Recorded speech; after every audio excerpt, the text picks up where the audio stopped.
Boa noite.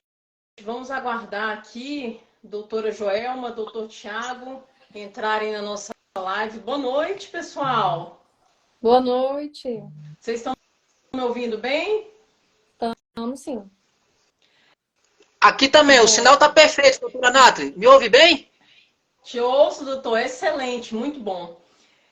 Hoje reservamos esta data, esta noite, para conversarmos um pouco a respeito, né, tudo que você precisa saber a respeito do auxílio reclusão. O auxílio reclusão nada mais é que um auxílio àquele dependente de um preso, né? Que, claro, cumprido com alguns requisitos, alguns familiares eles possuem o direito de receber esse tão falado auxílio reclusão. Então, hoje, com o auxílio aqui da doutora Joelma, vamos conversar a respeito deste tema.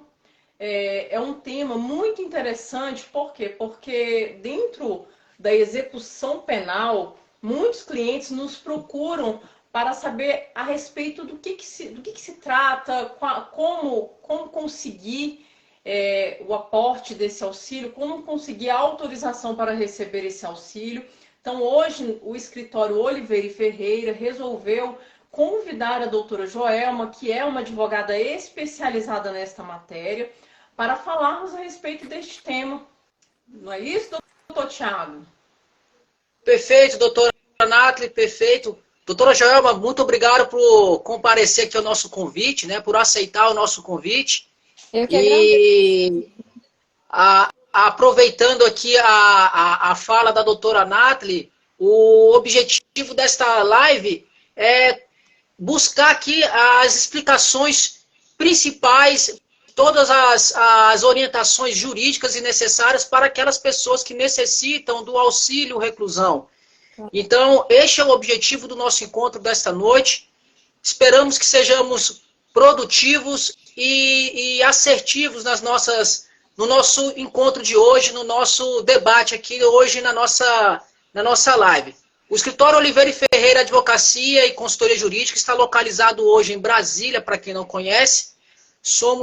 Nós somos o escritório com atuação principal na área do direito criminal. Eu sou advogado criminalista, para quem não me conhece, a doutora Nathalie também é advogada criminalista, e nós estamos localizados no Distrito Federal, Brasília.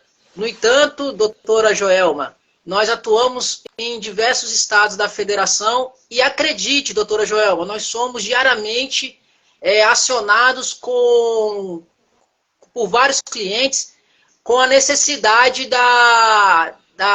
do auxílio reclusão.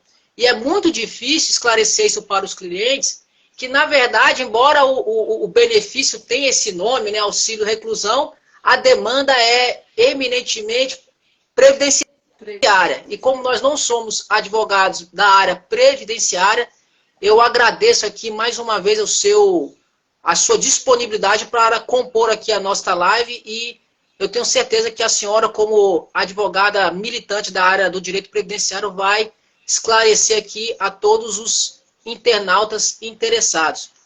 Bom, feitas essas breves apresentações, para quem não conhece, a doutora Joelma Bueno, ela é advogada especializada em direito previdenciário, ela tem pós-graduação em direito civil e processo civil, e ela é assessora jurídica da Agência Goiana de Regulação e Fiscalização do Estado de Goiás, a nossa querida AGR. É uma das assessoras lá da Procuradoria Setorial. E muito obrigado, doutora Joelma. Eu agradeço aqui em nome do escritório pela sua disponibilidade.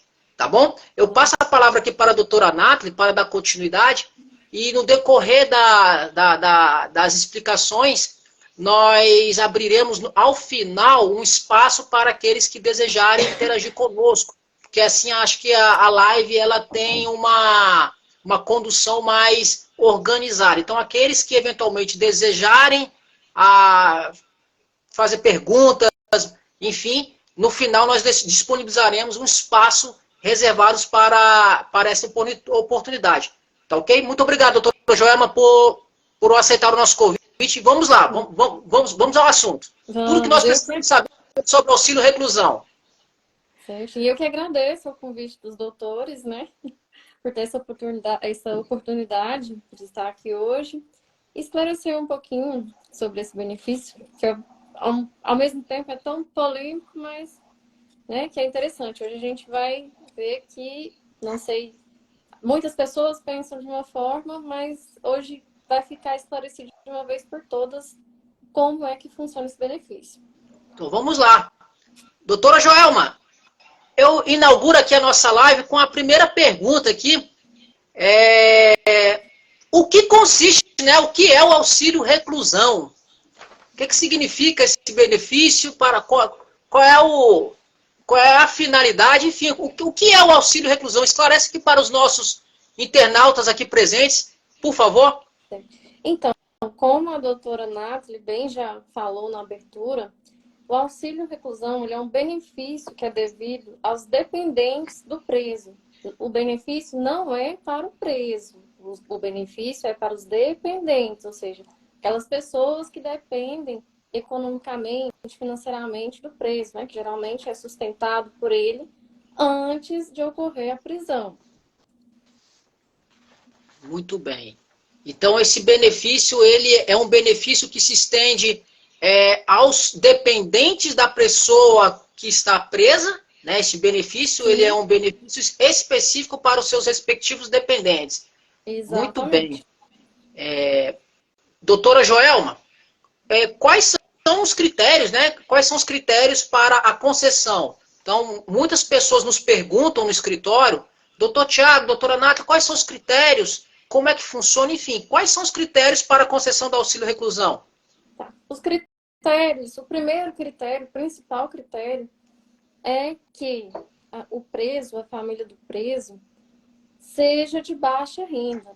E o que nós entendemos como baixa renda? O INSS, todo ano ele publica um índice onde fica correlatado o valor limite do que seria considerado baixa renda. No ano de 2023, esse valor ele perfaz a quantia de R$ 1.754,18, ou seja, o preso que antes, né, de ser recolhido na prisão, que tenha oferido esta renda de R$ 1.724,18,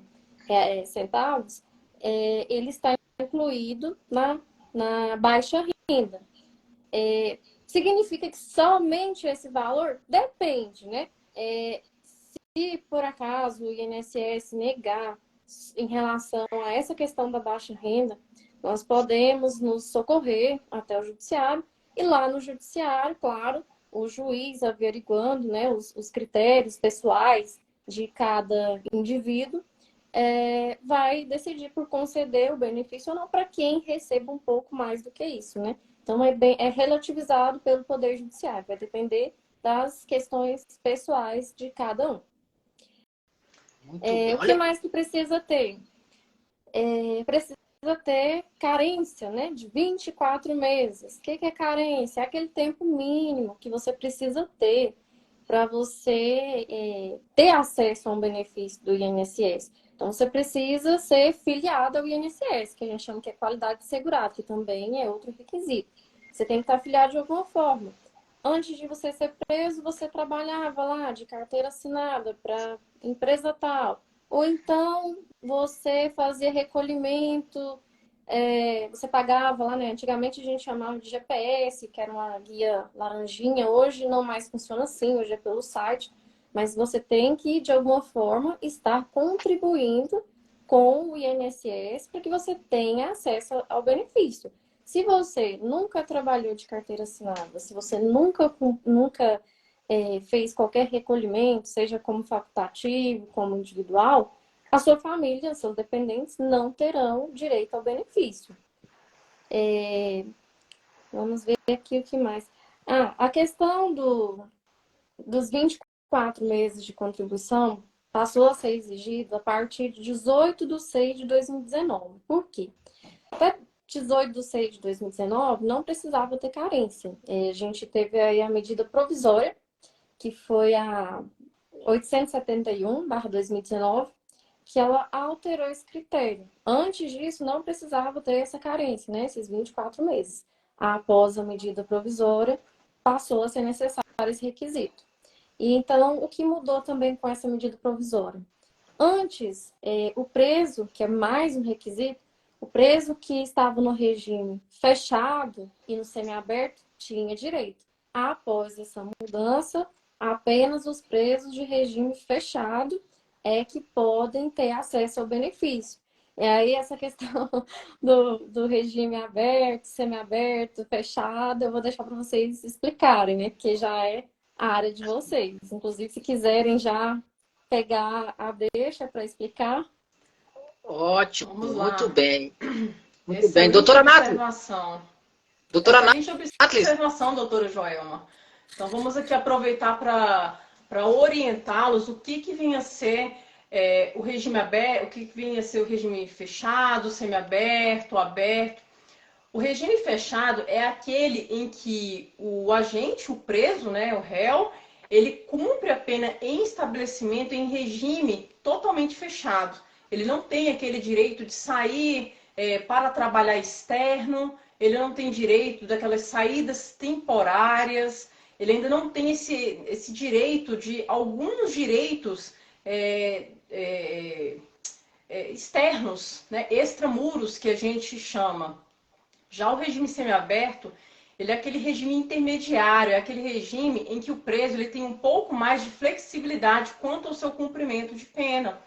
É aquele preso que tem o direito de trabalhar externo, desde, claro, tem autorização do juiz para isso. É aquele preso que tem direito das saídas temporárias, aqueles saidões, Natal, Ano Novo, Dia das Mães, Dia dos Pais. Então, esse preso do regime semiaberto, ele tem esse direito. Já o regime aberto, não, é aquele regime totalmente flexível, né? Naquelas localidades aonde não se tem as casas de albergado, o preso ele cumpre pena em regime domiciliar, ou seja, é aquele preso que cumpre a pena em casa. O regime aberto ele consegue cumprir em casa. A maioria dos estados não possuem estabelecimentos próprios para aquele que cumpre pena em regime aberto. Então, em regra, ele acaba cumprindo a pena no regime aberto em casa.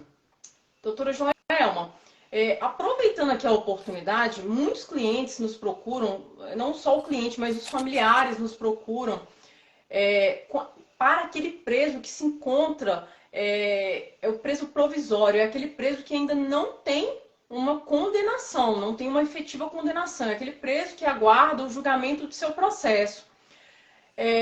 A maioria das pessoas nos procuram, muitas pessoas nos procuram para saber se essas pessoas também têm direito ao auxílio reclusão. Desde já, antes de eu passar a palavra para a senhora, doutora, o preso preventivo é aquele que não tem uma condenação, ele ainda não possui uma condenação, ele se encontra preso por uma medida cautelar, mas não tem uma condenação.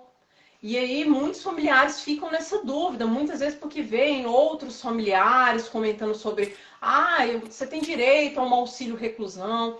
E aí, doutora, essas pessoas também têm direito ao auxílio reclusão? Então, o auxílio reclusão, ele é um benefício devido quando o preso se encontra em regime, realmente aí vai nos termos da lei, né? Em regime fechado. Por quê? Quando o preso é recolhido, a família deixa de ter a assistência do preso, né? E vai precisar aí de um auxílio para se prover. Uma questão que eu não falei no início, mas eu acho que é bom refrisar agora. Questão dos dependentes. Nós temos classes de dependentes, porque nós temos, em primeiro lugar, temos o cônjuge, a companheira, os filhos não emancipados até 21 anos, que estão na primeira classe, e também se estende aos filhos com maiores de 21 anos, quando se tratar de pessoa inválida, né, com deficiência intelectual, mental ou grave. Esses estão na primeira classe. Temos na segunda classe os pais do detento E na terceira classe, os irmãos. Aí, os irmãos até 21 anos ou maiores de 21, com a mesma condição. Sejam inválidos, que tenham deficiência intelectual, mental ou grave. Então, quando existia a primeira classe, cônjuge ou filhos, ou os dois, né? A segunda e terceira classe ficam excluídas. Pais e irmãos estão excluídos. Se não tivermos primeira classe, vamos para o próximo, pais. Então, se tiver pais, a terceira classe, que é irmãos, estão excluídos.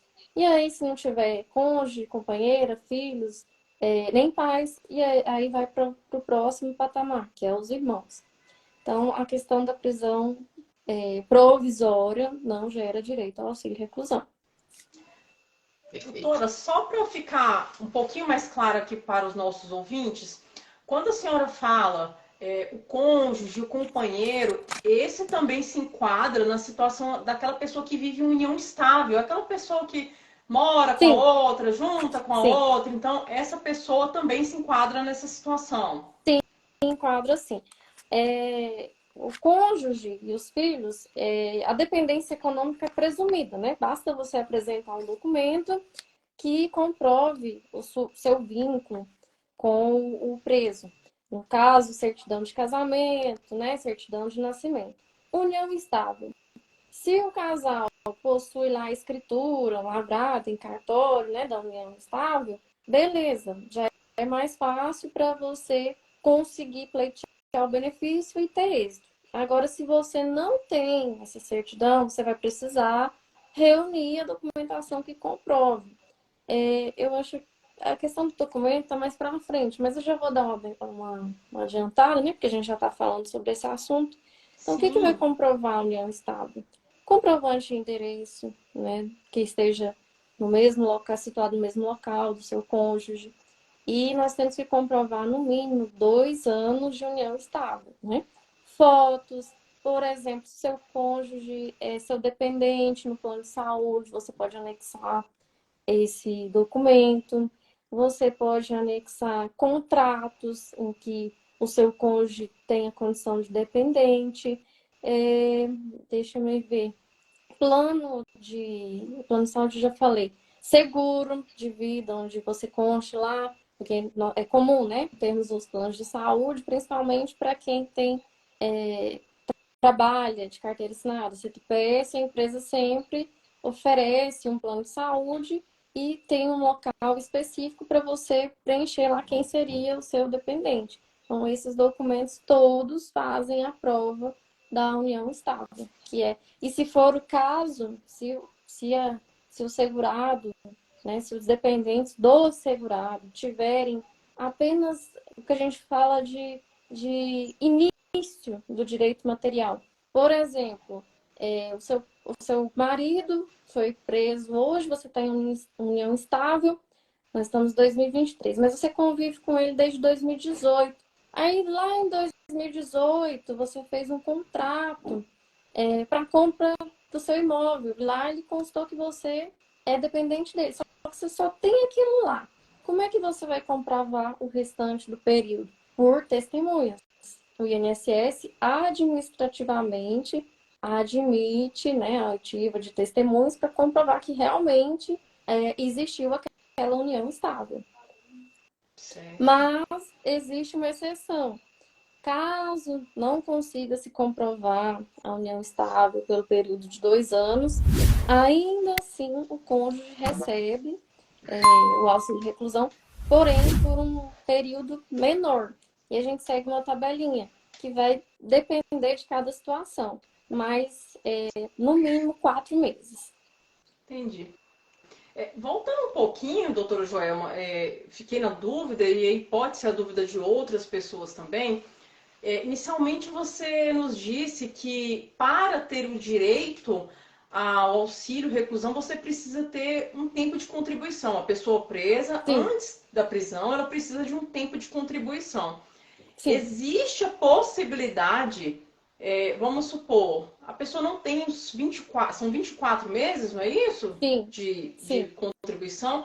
Se a pessoa eventualmente não tiver esses 24 meses, vamos supor, faltou lá 3 meses para alcançar esse período aquisitivo, é possível fazer essa contribuição, mesmo a pessoa estando presa, para que ela, então, ela alcance esses 24 meses?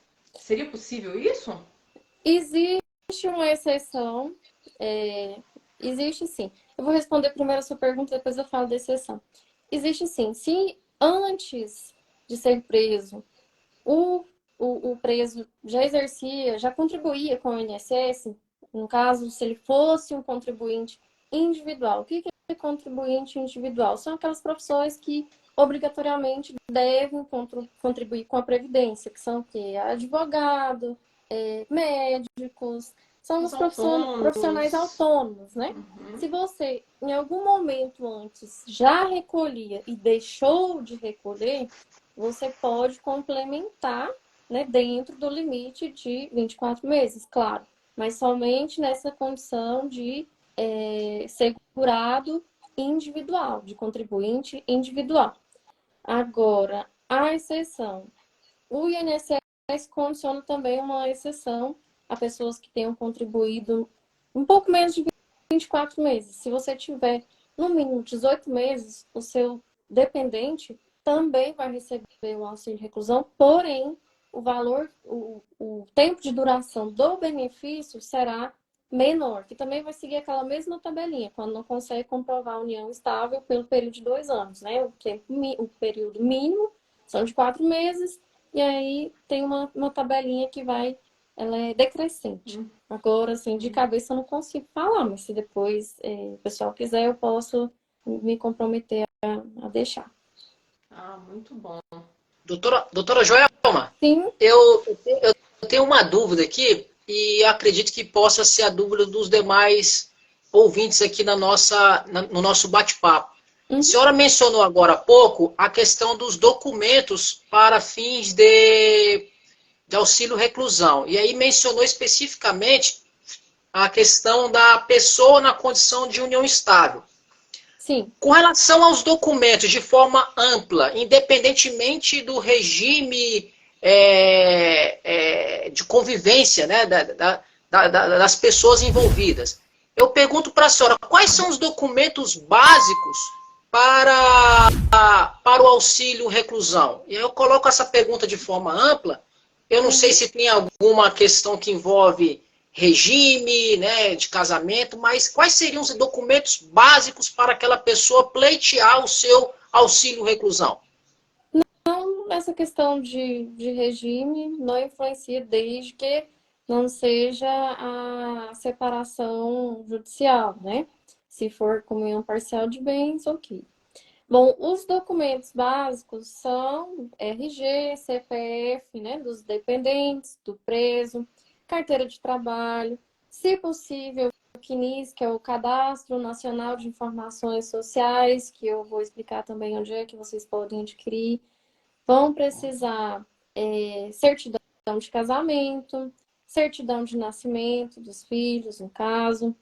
Vão precisar de um termo de representação, que é emitido pelo próprio INSS, procuração do procurador, né, do advogado, se for o caso, comprovante de endereço, que também não podemos esquecer. E a questão dos dependentes que não são presumidos, né, que os presumidos são o cônjuge, companheiro, né, que tem aquela listagem de documentos que eu já passei, e os filhos. Os não presumidos precisam, além dessa documentação básica, né, que a gente utiliza para qualquer procedimento, vão precisar comprovar a dependência. E também podem se valer daquela mesma documentação para a hipótese da união estável, que é o quê? Inclusão dos pais, dos irmãos em plano de saúde, em seguro de vida, no imposto, na declaração de imposto de renda. Esse documento também comprova a dependência.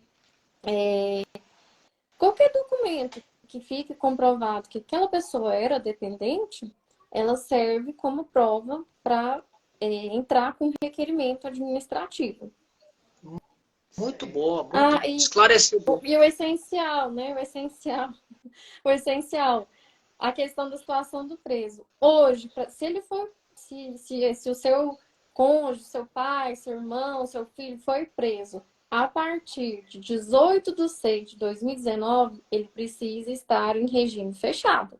Se ele estiver em regime aberto ou semiaberto, o benefício não vai ser devido. Então, o que precisa para comprovar essa situação? Você vai precisar de uma certidão judicial, né, que é o juiz que emite lá, atestando o efetivo recolhimento do segurado.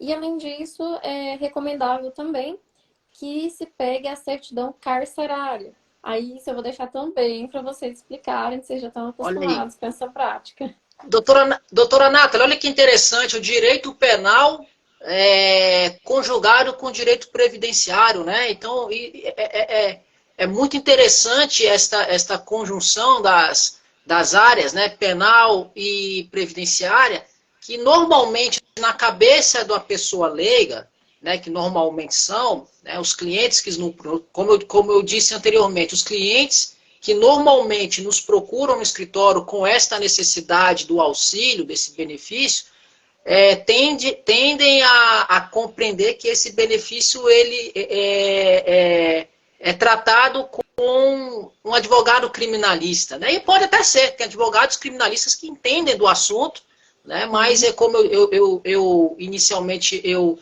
eu pontuei, embora o benefício ele é um benefício relacionado à questão reclusiva do indivíduo, mas é uma demanda jurídica, né, doutora Joelma, eminentemente previdenciária. Então, é um casamento muito bonito, né, direito penal com direito previdenciário. Muito bom. Doutora Joelma, e onde tramita esse pedido? Então, vamos lá. O dependente tem os requisitos, reúne os requisitos legais, né, os dependentes, a pessoa ali que beneficiária desse instituto, auxílio reclusão, e reunir os documentos. Doutora Joelma, quero dar entrada no meu auxílio reclusão. Aonde que esta pessoa necessitada vai navegar? Aonde que tramita esse pedido? É na Justiça? É no INSS? Esclarece aqui para os nossos queridos internautas. Então, primeiro, nós vamos protocolar o nosso requerimento na via administrativa, onde? No INSS, Instituto Nacional de Seguro Social. Com a pandemia, nós tivemos uma informatização do procedimento, porque hoje nós temos o Meu INSS, que é um aplicativo onde nós conseguimos andamentar todos os requerimentos, não só requerimentos, mas nós conseguimos ver, por exemplo, nós conseguimos fazer uma simulação do nosso tempo de aposentadoria, nós conseguimos ver informações do CNIS, que é o Cadastro Nacional de Informações Sociais. O que é o CNIS? O CNIS ele é um documento em que vai demonstrar, né, ele vai elencar as contribuições que você já fez desde o início. Se você começou a trabalhar em 1994, o seu vínculo de emprego vai ter que estar lá. Se você faz recolhimento, faz contribuições, seja facultativo, individual, suas contribuições também vão estar detalhadas lá. Se tiver alguma falha, alguma pendência, você também consegue visualizar no CNIS. E esse documento, se os familiares tiverem acesso, é importante que vocês anexem também ao requerimento. Então, hoje, você precisa dar entrada ao requerimento nesse aplicativo Meu INSS. Antes, você precisa, logicamente, efetuar o seu cadastro. Mas aí, doutora, eu não consigo acessar esse sistema, eu não entendo nada de informática. E o que eu faço? INSS tem uma central de atendimento, que é o 135. Se você não conseguir, de forma alguma, protocolar esse requerimento pelo Meu INSS, você vai entrar em contato no 135 e vai explicar que você não conseguiu protocolar, né, pela internet, e que então você quer protocolar naquele atendimento. E aí, o atendente, ele vai fazer um questionamento, vai pegar seus dados pessoais, vai perguntar os dados básicos, né, do preso, RG, CPF. Aí muitas vezes vão perguntar se estava trabalhando, se não estava, quando foi preso. Eles vão fazer um questionário. E daí eles vão te possibilitar a dar entrada no requerimento.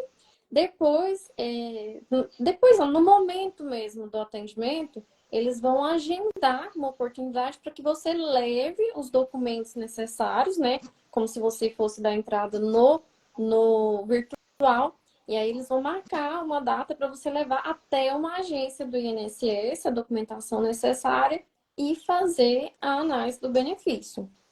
Muito bom. Inclusive, Doutora Joelma, doutor Tiago, olha Pois não. só, a nossa ouvinte, Loiane, inclusive já fez a gentileza de deixar aqui o site. Ela deixou aqui a descrição do site para aqueles que tiverem interesse, precisarem, acessarem esse site para que então façam a solicitação, conforme a doutora Joelma nos orientou aí agora. Ela já deixou salvo aí o site para aqueles que tiverem interesse. Muito bom, muito bom. E doutora Nathalie, eu até faço aqui uma intervenção, a nossa internauta aqui, Liliane, pelo menos chegou aqui a informação, dando os parabéns aí para a doutora Joelma pelo domínio do assunto, né? E eu agradeço também a nossa querida internauta Loiane por disponibilizar aí o link para tornar rico aqui o nosso debate. Muito bom. Anteriormente, chegou uma pergunta aqui do internauta Everlon. Everlon, não sei se ele está presente aqui agora no momento. E aí, a dúvida que eu tenho neste momento é qual é o prazo de duração, né? Qual é o tempo de duração do auxílio reclusão. O nosso internauta Everlon anteriormente fez essa pergunta e eu fiquei com essa dúvida. Tem um tempo, doutora Joelma? Ou é um auxílio, um benefício ad eterno? Indeterminado, ad eterno?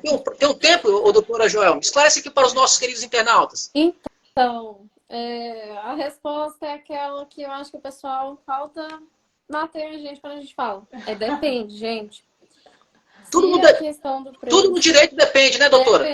Depende. Não tem nada engessado. Isso. Na questão da situação do preso, se você comprovou tudo certinho, ela vai prevalecer, ela vai durar pelo período em que ele estiver na condição de regime fechado. Agora, existem alguns casos isolados, como por exemplo, eu não citei ainda, mas podemos falar sobre isso agora. Existem situações em que, mesmo após o divórcio, é estabelecida uma pensão para o cônjuge. Nessa situação, se o juiz determinou lá que seja paga uma pensão até dezembro de 2023, o benefício dessa pessoa vai durar até dezembro de 2023. Mas a regra aqui é até que perdura a situação do regime fechado.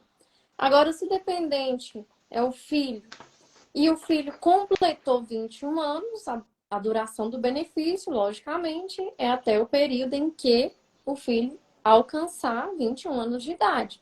Na situação do filho que é maior de 21 anos de idade, mas, né, que tem aquela questão específica de ser inválido, ter alguma uma deficiência intelectual, mental ou grave, vai até... Se essa pessoa deixar de portar essa situação, o benefício cessa naquele momento. E a mesma situação para os casos em que não se consegue comprovar a união estável por 2 anos e quando a pessoa tem um período menor, que no mínimo 18 meses, também tem um limite mínimo, né? Que é geralmente 4 meses. Então, enquanto perdurar a situação de regime fechado, o benefício vai estar vigente.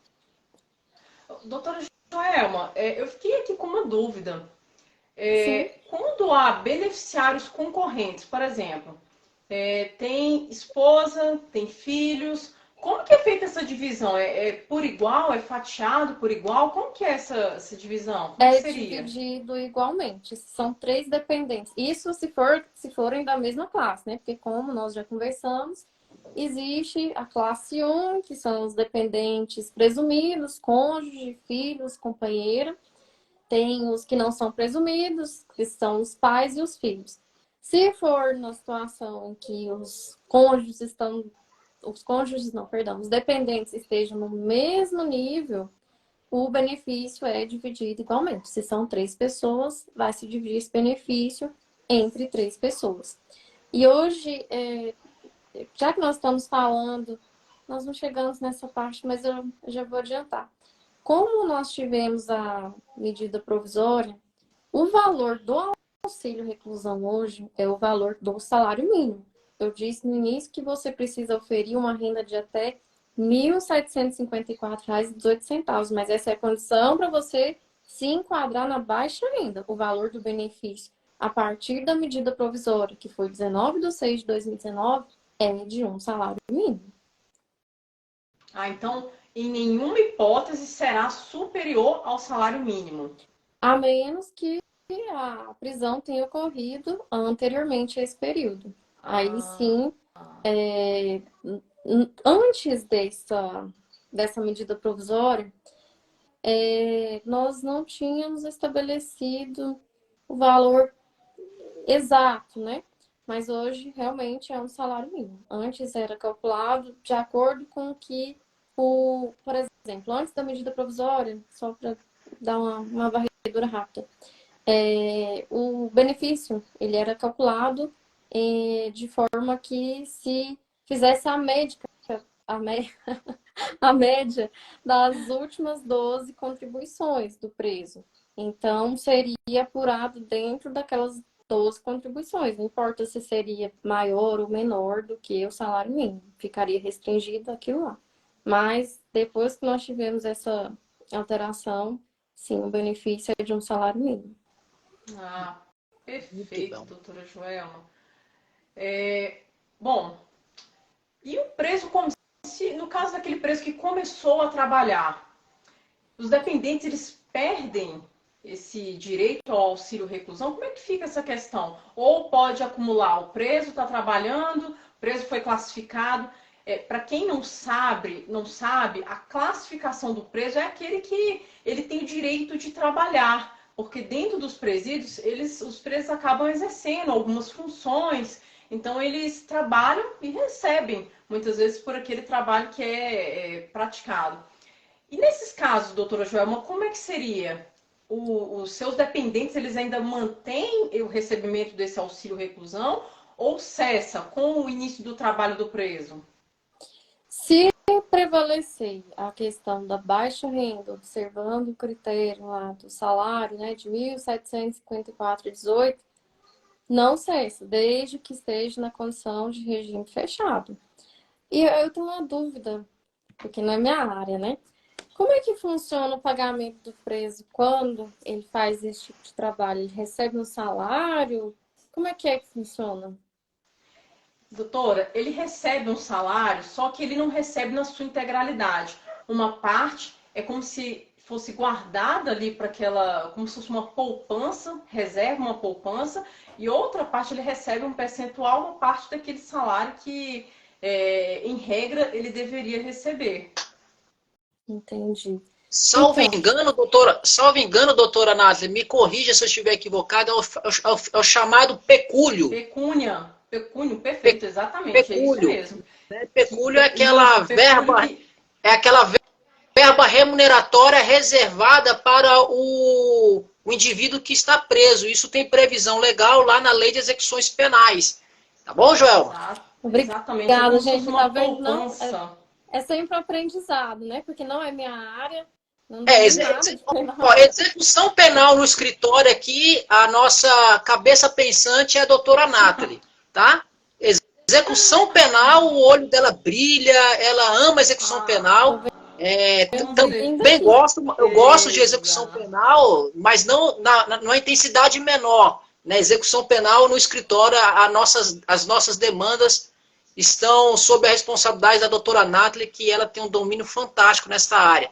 Mas, doutora Joelma, para a gente caminhar aqui pelo menos para as minhas necessidades aqui em termos de dúvidas, então, só para ficar claro, o preso, essa pergunta anterior da doutora Nathalie, o preso começou a trabalhar, não necessariamente cessa o direito dos seus dependentes. Então, a pessoa começou a trabalhar, está presa, começou a trabalhar, e este benefício não é cancelado, digamos assim, automaticamente. Não. Isso vai depender de critérios administrativos a serem avaliados lá no âmbito do INSS. Exatamente. Compreendi. Perfeito. Continua. Perfeito, tá ótimo. A nossa internauta aqui eu anotei aqui, chamada Alês, desejou aqui, parabenizou a senhora pelo domínio, e eu, sinceramente, eu estou satisfeito aqui com as dúvidas, né, que eu tenho sobre o tema. São dúvidas que eu, particularmente, tentei, de forma bem didática, traduzir aqui para a senhora, doutora Joelma, na nossa área de atuação. Então, assim, normalmente são essas dúvidas que nós recebemos no escritório, e como eu disse, não é uma demanda que nós atuamos diariamente, porque nós não somos da área previdenciária, tá bom? Doutora Nathalie, a senhora tem mais alguma ponderação, alguma questão aqui para a nossa doutora Joelma Bueno?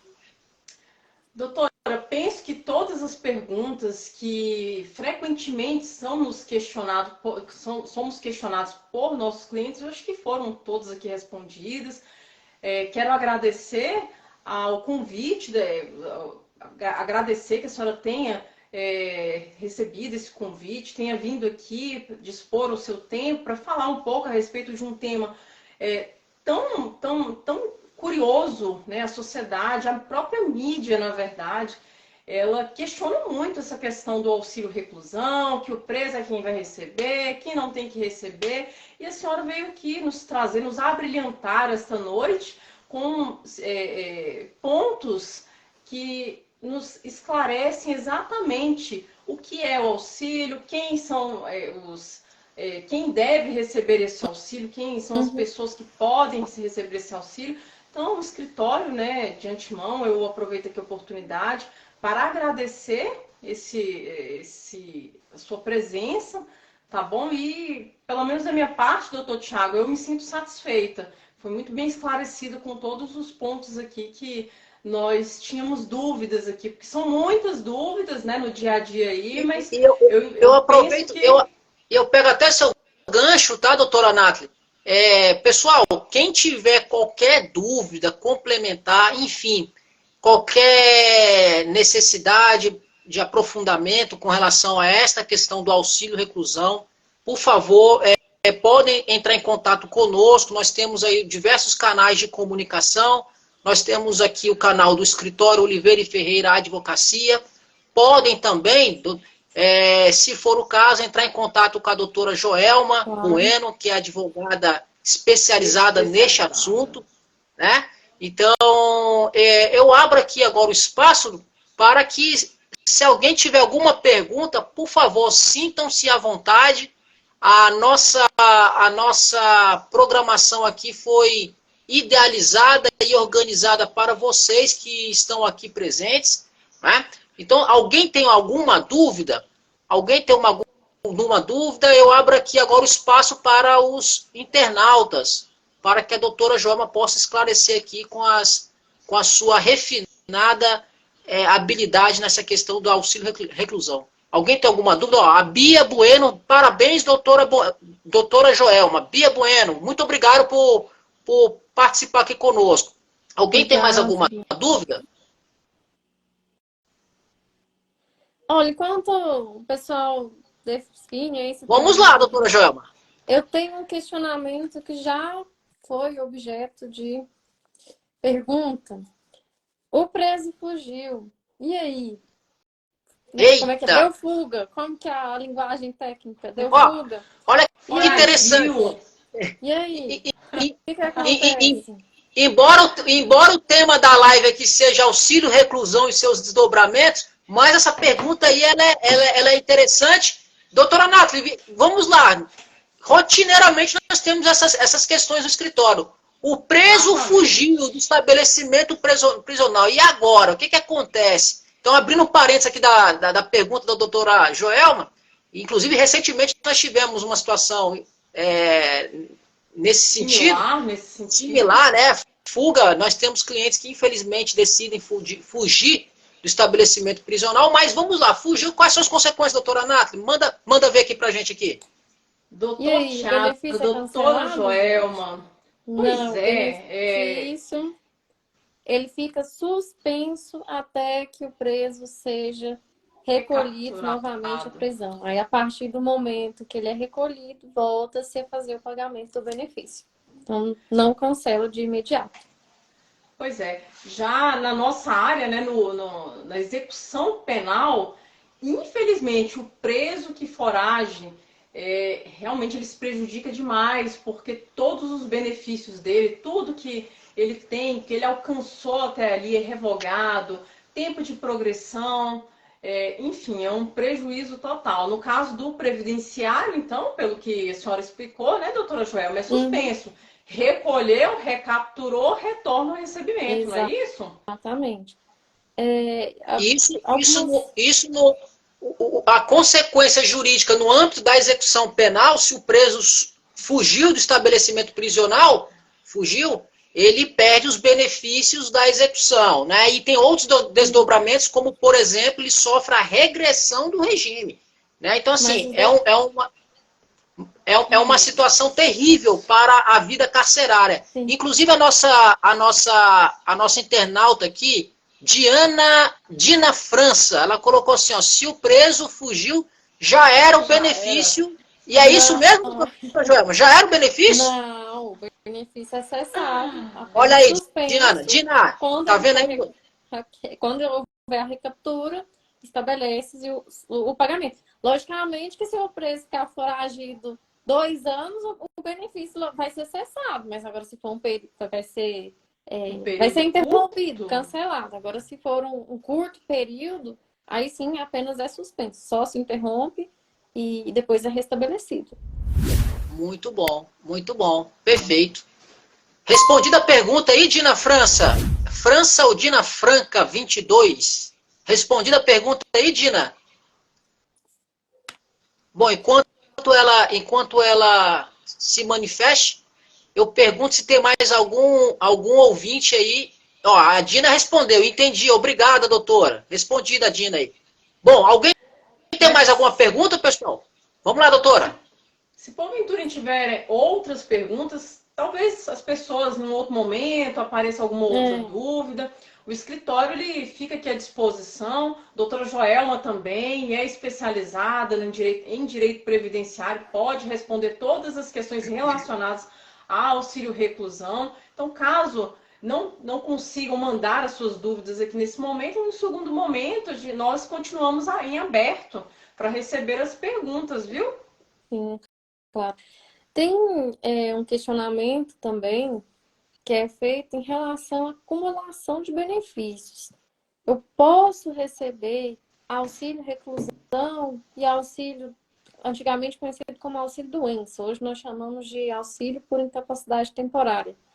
Então, a questão é o seguinte, se o benefício é seu, dependente, você pode receber, né, juntamente com o auxílio reclusão. Agora, se o preso recebia auxílio reclusão e foi preso, você não pode acumular os benefícios. Isso não é só em auxílio reclusão, salário maternidade, seguro, desemprego, que também não pode acumular. Agora, se o benefício era seu, você pode receber. Se você é aposentado e vai aí receber auxílio reclusão, não tem problema nenhum. Não pode acumular não, doutora? Não pode acumular não? Não pode acumular se o preso recebia algum benefício anterior, né? Aí, se o preso recebia algum benefício anterior, o auxílio reclusão não vai poder ser acumulado, né? Vai ter que escolher entre um benefício ou outro. Mas agora, se o dependente que é beneficiário, seja de aposentadoria, auxílio doença, qualquer outro benefício previdenciário, pode sim receber em conjunto com o auxílio reclusão. Essa restrição é apenas no que diz respeito ao preso. Se ele receber algum benefício, não se pode acumular. O dependente não pode acumular, não pode receber, né? Ou é um ou é outro. Porque na hipótese em que a prisão pode também se estender aquele benefício, né, ao dependente. Então, o INSS veda essa questão de receber ao mesmo tempo 2 benefícios, desde que seja estendido ao preso. Ao dependente, não. Se o benefício é do dependente, ele pode receber normalmente. Entendi. Doutora Joelma, só uma última pergunta. Agora, uma dúvida que eu tenho, né, uma curiosidade que eu tenho. como é que é a sua militância no INSS, doutora Joelma? Ela é sofrida ou ela é tranquila? Como é que é a Gente, é questão, muito... né? Como é que só para que os nossos internautas possam compreender qual é a dificuldade, né, do profissional, do advogado lá na militância. E eu queria Uhum. saber da senhora como é que é a vida aí de uma advogada previdencialista navegando, batalhando, militando aí junto ao INSS. É tranquila? É mar azul ou é mar vermelho? Como é que é? Gente, É rápido? infelizmente, é o Mar Vermelho. É um, Então, a é um gente... inferno, então? É um inferno na Terra? Sim, sim, que muitas vezes o INSS demora a analisar o benefício. E assim, é importante que a gente primeiro ingresse na via administrativa, que é o INSS. Por quê? A gente precisa ter uma negativa. O INSS precisa negar o benefício para que, se for o caso, né, não são todos os casos, a gente se socorra ao Poder Judiciário. Então, é recomendável que sempre que vocês forem fazer esse tipo de requerimento, vocês ingressem com o auxílio de um advogado, porque o papel do advogado, gente, é fundamental.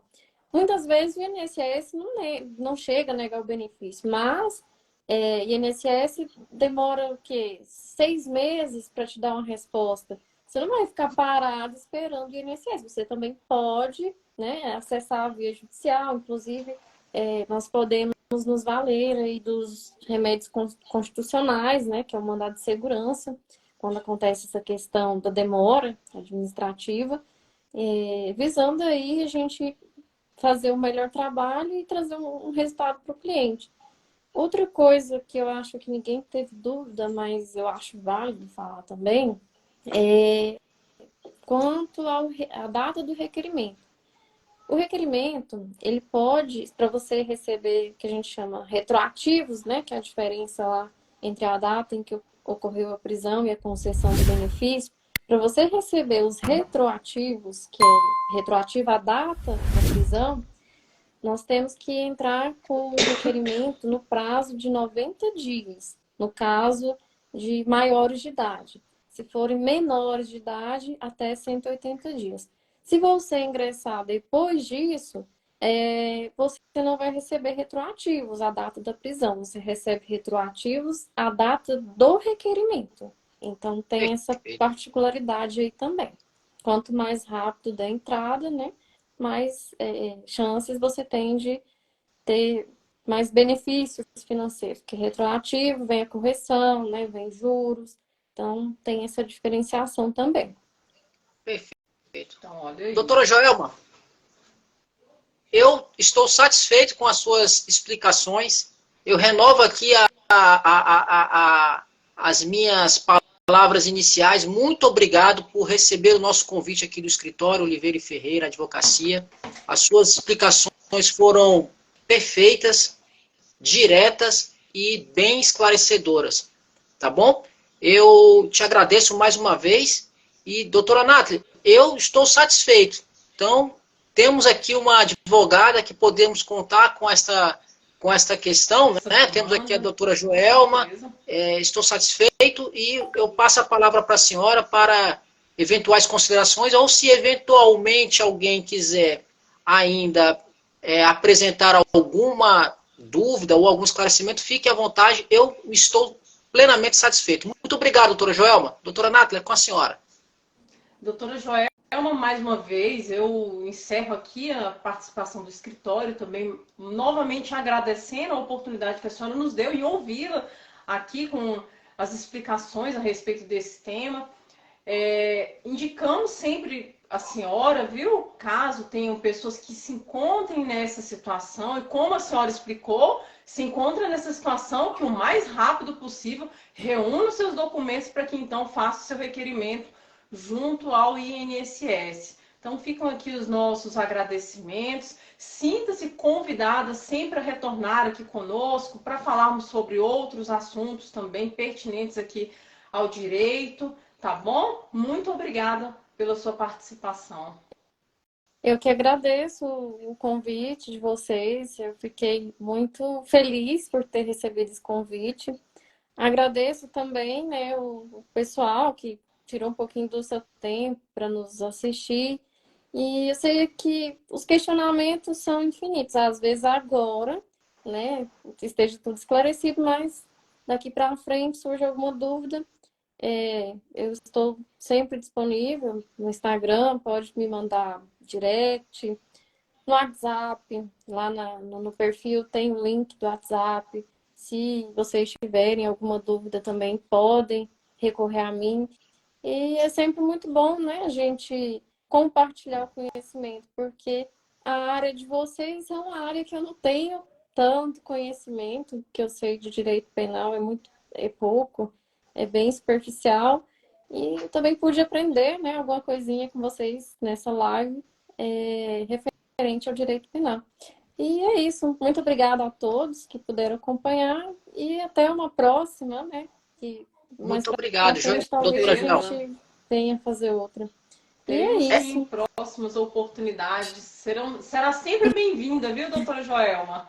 muito obrigada. Eu agradeço Esta muito. live será até por uma questão de direitos autorais aí, a imagem. Doutora Joelma, a senhora autoriza aqui ao escritório disponibilizar esta live no nosso canal do YouTube do escritório? A senhora autoriza? Autorizo, claro, mas manda Então aí tá o termo bom. de autorização por escrito que eu vou assinar. Tô Então tá. brincando, gente. Eu autorizo todo mundo que assiste, que acompanha a live, tá como testemunha, né? Tá ótimo. Dessa Então autorização. tá ótimo. Claro, autorizo sim. Para Então, aqueles que não essa live... puderam nos acompanhar aqui, essa live ela ficará gravada, né? Salva em nosso canal do YouTube. Para aqueles que ainda não conhecem o canal do YouTube, é Oliveira e Ferreira Advocacia. Convidamos vocês que ainda não são inscritos em nosso canal para acompanhar os trabalhos que periodicamente lançamos lá na plataforma, que são bem interessantes, são temas relacionados ao dia a dia, ao direito penal, temas bem interessantes. Aqueles que têm dúvidas sobre algum tema referente ao direito penal, podem também nos sugerir, porque podemos gravar a respeito, falar sobre, para que também possamos tirar dúvidas sobre esses eventuais temas indicados. Só mais uma ressalva antes da gente finalizar. Essa questão do auxílio reclusão, muitas vezes, né, a própria família consegue ter acesso ao preso, né, no momento lá que ele está recolhido. Então, gente, procurem sempre um advogado especializado, um criminalista, porque se você não tem acesso ao seu familiar preso, os advogados têm. Nós temos prerrogativas para ter acesso, né, à pessoa que está recolhida. E se faltar algum documento que você não tem informação, que seja necessário fazer contato com o preso, de alguma forma você não consiga, procure um advogado criminalista. A melhor sugestão é sempre procurar um advogado especializado para que ele possa te encaminhar, te orientar, te sugerir, para que você então consiga alcançar a pretensão, que neste caso aqui é o auxílio reclusão. Por isso a importância de procurar recomendável buscar sempre um advogado. Com certeza. Então muito tá bom, doutor Thiago. O senhor tem mais alguma coisa a falar? Nenhuma consideração, doutora. Ana Paula, 6084, parabéns, doutora Joelma. E eu reitero as palavras aqui da nossa querida Ana Paula, internauta, que está presente aqui prestigiando os nossos trabalhos. Muito obrigado e até a próxima, tá bom? Obrigada muito obrigado. A vocês, até Obrigada a próxima. a todos. Tchau, tchau, gente. Boa noite. Boa noite, gente.